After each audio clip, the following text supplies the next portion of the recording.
হারাম মানে নিষেধ না, হারাম মানে সম্মানিত মাস।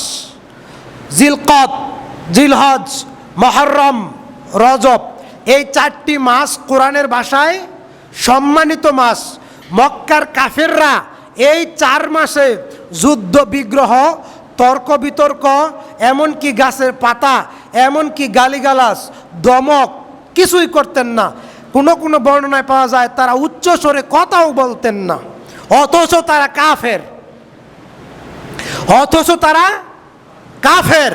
মাসকে সম্মানিত, আল্লাহ মাসকে সম্মানিত করেছেন, এজন্য তারা উচ্চস্বরে কথা বলতেন না, গাছের পাতা ছিঁড়তেন না, ঝগড়া করতেন না, যুদ্ধ করতেন না।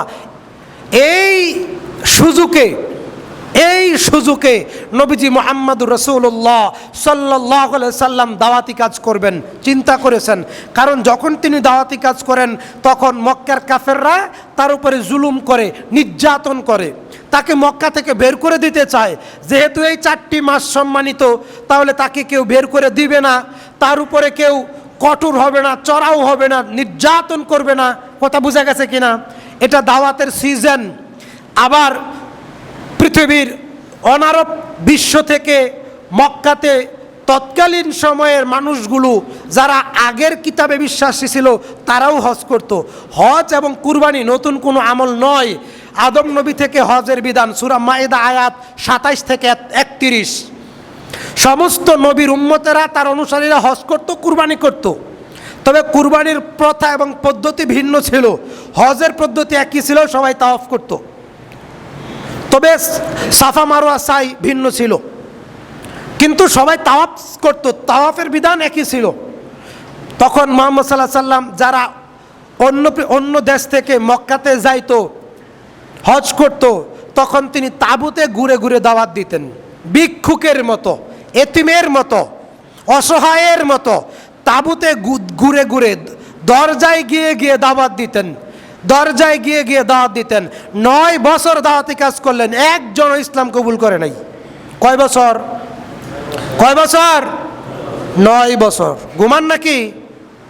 আমি দেখি ঘুমান, আপনি কোন ঘুমান না? 9 বছর দাওয়াতি কাজ করেন, একজন ইসলাম কবুল করে নাই। তখন তিনি চিন্তা করলেন এই সময় দাওয়াতি কাজ করতে হবে, অনেক বেশি গতিতে দাওয়াতি কাজ করতেই থাকলেন। তারপরে প্রথম বছর দাওয়াতি কাজ করলেন, দ্বিতীয় বছর করলেন, 9 বছর চলে গেল। তারপরে যখন ধীরে ধীরে তার পরিচিতি বাড়তে লাগলো, তার দাওয়াত প্রসার হইতে লাগলো। একটা পর্যায়ে যখন দাওয়াত দিলেন তখন 7 জন ব্যক্তি আসলো, আগের ধর্মের কিতাবের অনুসারী 7 জন ব্যক্তি আসলো। তারা তাদের ধর্মীয় আলেমের কাছে শুনেছিল যে মক্কায় আব্দুল্লাহর বেটা মুহাম্মদ নামে একজন লোক দাওয়াতি কাজ করবে, সে ইসলাম প্রচার করবে, এটা তাদের জন্য সহজ হইল। তখন তিনি দাওয়াতি কাজ করলেন। তারা ছিল মদিনার 7 জন ব্যক্তি।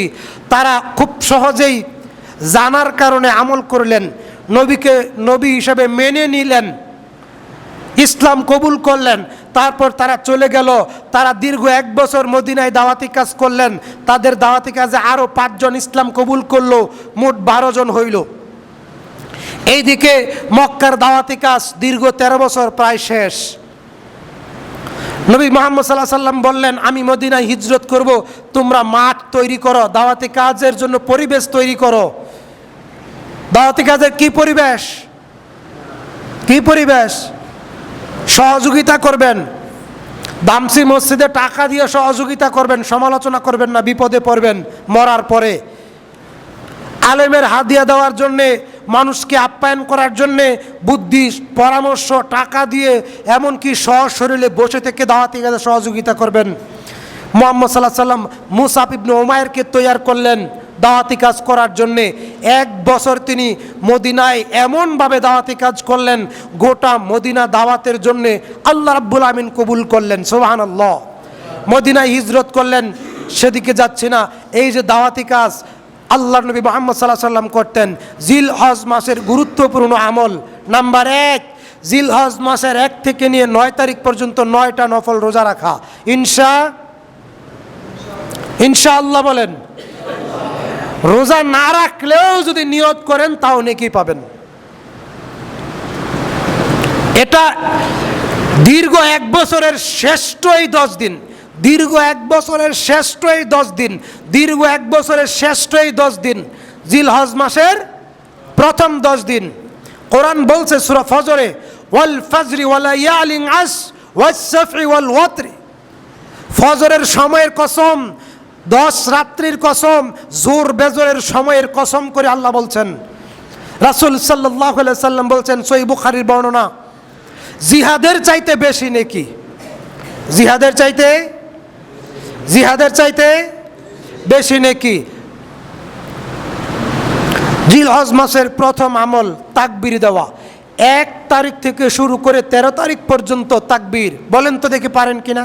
আল্লাহু আকবার, আল্লাহু আকবার, লা ইলাহা ইল্লাল্লাহু, আল্লাহু আকবার, আল্লাহু আকবার, ওয়ালিল্লাহিল হামদ।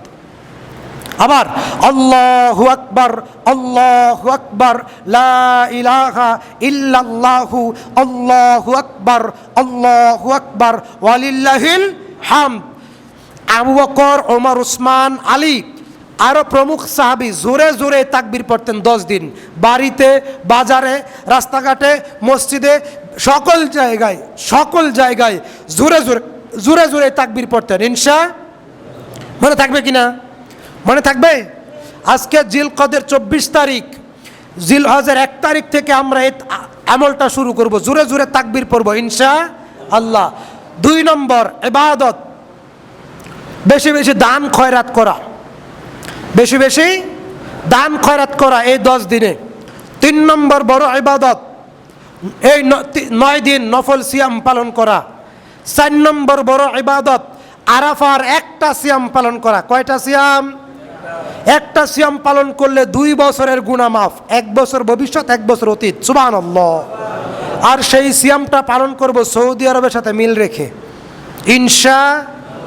যদিও মতভেদ আছে, যাদের সন্দেহ আছে, মতভেদ আছে, তারা 2টা রাখবেন। তবে যদি একটা সিয়াম পালন করেন 2 বছরের গুনাহ মাফ, 1 বছর আগের, 1 বছরের পরের 2 বছরের গুনাহ মাফ। কয়টা রোজা রাখলে? একটা। সেটা কোনটা? ইয়াউমুল আরাফা, আরাফার রোজা। কিসের রোজা? কিসের রোজা? আরাফার রোজা। সৌদি আরবের সাথে মিল রেখে হাজিগণ যখন আরাফায় উপস্থিত হবেন, রাসূল সাল্লাল্লাহু আলাইহি সাল্লাম বলছেন, হাজিগণ যখন আরাফায় উপস্থিত থাকে, সারা পৃথিবীতে, সারা সৃষ্টিতে, গোটা সারা বছরে আল্লাহ রাব্বুল আমিন এত ব্যক্তিকে জাহান্নাম থেকে মুক্তি দেন না, আরাফার দিন যত মানুষকে জাহান্নাম থেকে মুক্তি দিয়া দেন। সেটা আরাফার মর্যাদা। কিসের মর্যাদা? আর আমার দেশের হানাফি মাযহাবের তবলিগ জামাতের লোকেরা টঙ্গীর ইজতেমাকে দ্বিতীয় হজ বলে, বলে না?